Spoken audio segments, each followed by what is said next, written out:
5 seconds.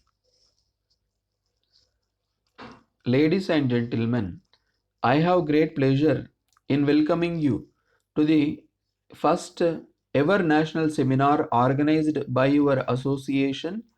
We are fortunate that we have with us two of our very eminent and young ministers who are shouldering very heavy responsibility. The nation has great expectations from them.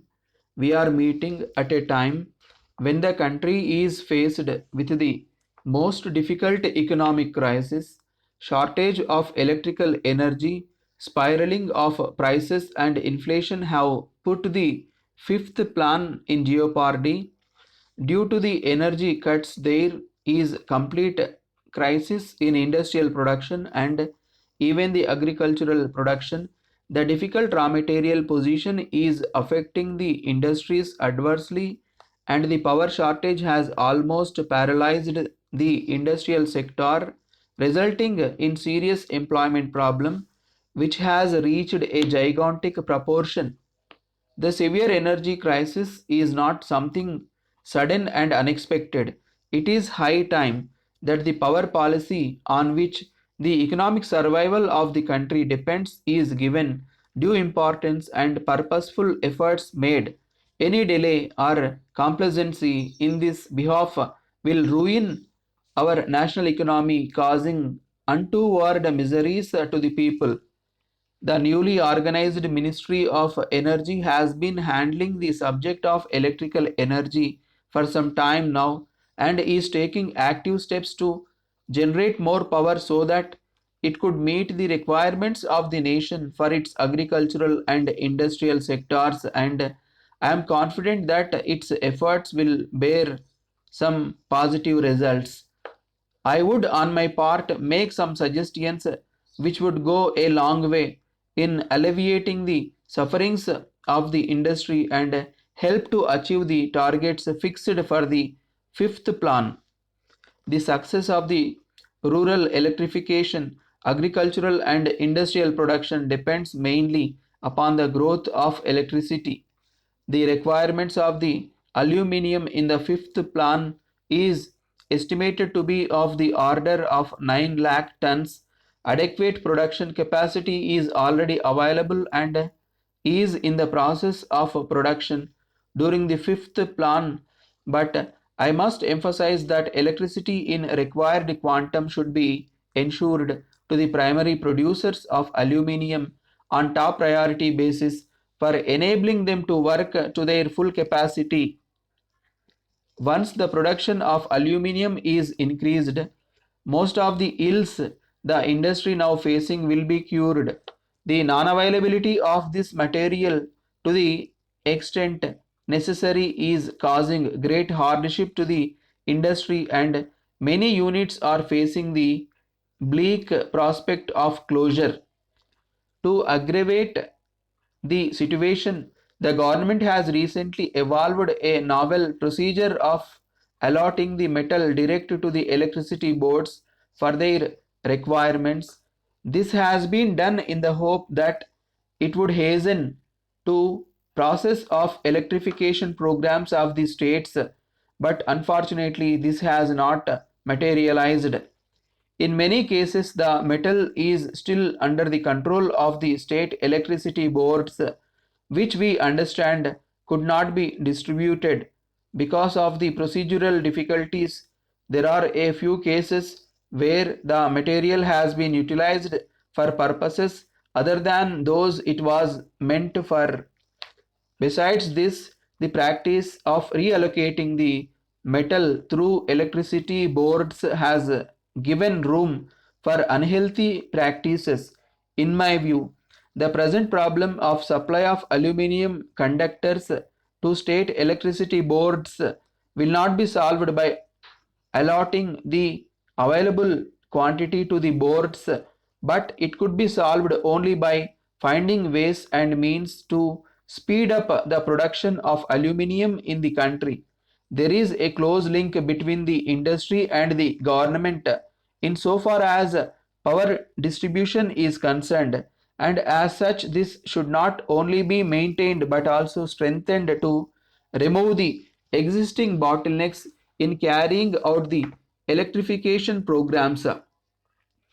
I suggest that there should be a joint machinery consisting of representatives of both the Ministry of Energy and other concerned organizations, which could meet frequently to evolve policies, sort out difficulties in relation to generation, transmission, and distribution of energy. The government is well aware that many of the important works were taken up and orders for the materials for such priority projects were placed with the industry. Unfortunately, due to sudden change in the assistance policy of the government, the industry was forced to suspend the supplies. This has adversely affected the program of works already undertaken, and I suggest that the government should take immediate steps to restore the assistance since withdrawn. I have indicated the importance of electrical energy and the problems that are created due to energy shortage.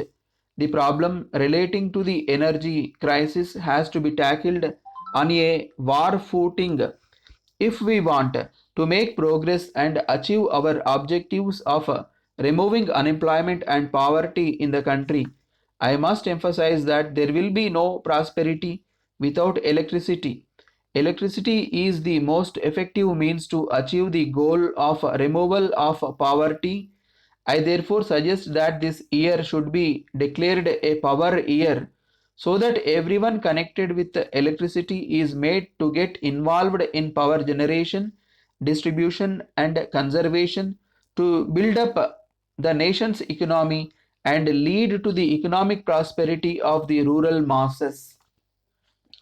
Gentlemen, I have gone through in detail the information contained in your report furnished to me during March last.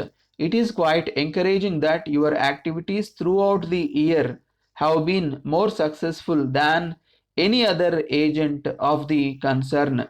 I strongly feel that in the existing circumstances, it is but fair to give you promotion as a senior agent and make you responsible for supervising the sales of all the products of the concern. The present senior agent who is holding this position from a long time will retire at the end of April after 30 years of service in this firm. I am therefore addressing you to let me know whether you would be in a position to take up this responsible assignment.